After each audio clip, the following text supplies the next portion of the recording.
জুলাইতে মানবতা বিরোধী অপরাধের মামলায় শেখ হাসিনাকে মৃত্যুদণ্ড দিয়েছেন আন্তর্জাতিক অপরাধ ট্রাইব্যুনাল। সুনির্দিষ্ট 5টি অভিযোগের মাধ্যমে মারণাস্ত্র ব্যবহারের অনুমতি ও চাংখারপুল আশুলিয়ার গণহত্যার অভিযোগে তাকে এই সাজা দিয়েছেন আদালত। আর অপর 2 অভিযোগে হয়েছে আমৃত্যু কারাদণ্ড।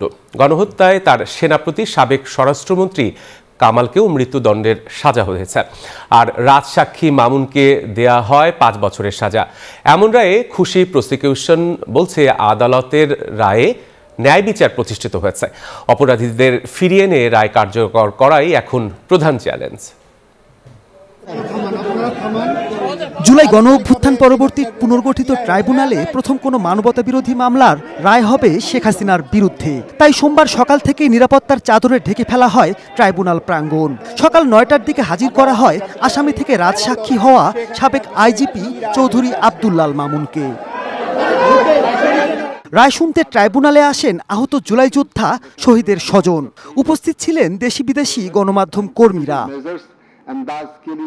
বেলা 12টার পরে জনাকীর্ণ আদালতে শেখ হাসিনা, আসাদুজ্জামান খান কামাল ও সাবেক আইজিপি মামুনের বিরুদ্ধে রায় পড়া শুরু করেন ট্রাইব্যুনাল 1-এর চেয়ারম্যান বিচারপতি গোলাম মর্তুজা মজুমদার। 453 পৃষ্ঠার রায়টিকে ভাগ করা হয় 6 ভাগে। ট্রাইব্যুনাল জুড়ে তখন পিনপতন নীরবতা। শুরুতেই বিচার সংশ্লিষ্ট সবার প্রতি কৃতজ্ঞতা প্রকাশ করেন বিচারপতি। এর একটি মাত্র পিল আপনাকে করবে টেনশন ফ্রি। এসএমসি নোরেক্স 1, এক পিলের সমাধান। জুলাই গণ অভ্যুত্থানে সংঘটিত নৃশংসতা ও মানবতা বিরোধী অপরাধের বর্ণনা তুলে ধরেন ট্রাইব্যুনাল। রায়ে সুনির্দিষ্ট 5টি অভিযোগের 3টিতে শেখ হাসিনার মৃত্যুদণ্ড দেন আদালত। উস্কানিমূলক বক্তব্য প্রদান করে ব্যাপক মাত্রায় ও পদ্ধতিগতভাবে হত্যার অভিযোগে প্রাণঘাতী অস্ত্র ব্যবহার আর গণহত্যার উস্কানির প্রথম অভিযোগে দেয়া হয় আমৃত্যু কারাদণ্ড। এদিকে সুনির্দিষ্ট মানবতা বিরোধী 3টি অভিযোগে সাবেক স্বরাষ্ট্রমন্ত্রী আসাদুজ্জামান খান কামালকে দেয়া হয় মৃত্যুদণ্ড। আর রাজসাক্ষী বনে যাওয়া সাবেক আইজিপি চৌধুরী আব্দুল্লাল মামুনকে দেয়া হয় 5 বছরের কারাদণ্ড। এই মামলার 2 জন আসামিকে সর্বোচ্চ শাস্তি মৃত্যুদণ্ড দেওয়া হয়েছে। একজন আসামি যিনি রাজসাক্ষী হিসাবে নিজেকে আদালতের সামনে উপস্থাপন করেছেন, সার্বিক বিবেচনায় আদালত তাকে 5 বছরের কারাদণ্ড প্রদান করেছে। রায় সন্তুষ্টির কথা জানায় প্রসিকিউশন।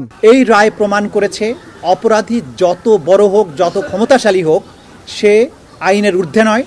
এবং বাংলাদেশ এমন একটি রাষ্ট্র যেখানে যত বড় অপরাধী হোক, তার অপরাধের জন্য তাকে জবাবদিহিতার মুখোমুখি হতে হবে। অ্যাটর্নি জেনারেল বলছেন, এই রায় কার্যকর করা না গেলে শহীদের রক্তের সাথে বেইমানি করা হবে।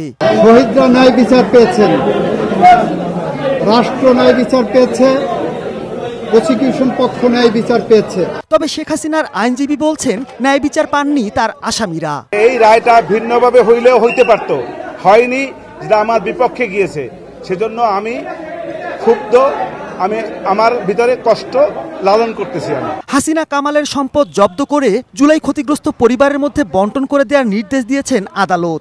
আদালত তার রায়ের পর্যবেক্ষণে বলেন, দল হিসেবে আওয়ামী লীগের বিচার এই রায়ে করা হবে না। আগামী 30 দিনের মধ্যে আসামিরা আপিল করতে পারবেন। তবে আসামিদের গ্রেপ্তার বা আত্মসমর্পণ ছাড়া সেই আপিল করার কোনোই সুযোগ নেই। দেশের ইতিহাসে প্রথমবারের মতো মৃত্যুদণ্ড সাজা হলো সাবেক কোনো প্রধানমন্ত্রীর। শেখ হাসিনার বিরুদ্ধে ট্রাইব্যুনালে আরও আছে গুমের মামলা, শাপলা চত্বরে গণহত্যার মামলা। নিম্ন আদালতে তার বিরুদ্ধে বিচারাধীন মামলার সংখ্যা 600-র উপরে। আছে দুর্নীতির মামলাও। সব মিলিয়ে ক্রমশ এক অন্ধকার ভবিষ্যতের দিকে ধাবিত হচ্ছেন ট্রাইব্যুনালে মৃত্যুদণ্ডপ্রাপ্ত সাবেক প্রধানমন্ত্রী শেখ হাসিনা। মাহমুদুল হাসান, নিউজ 24, ঢাকা।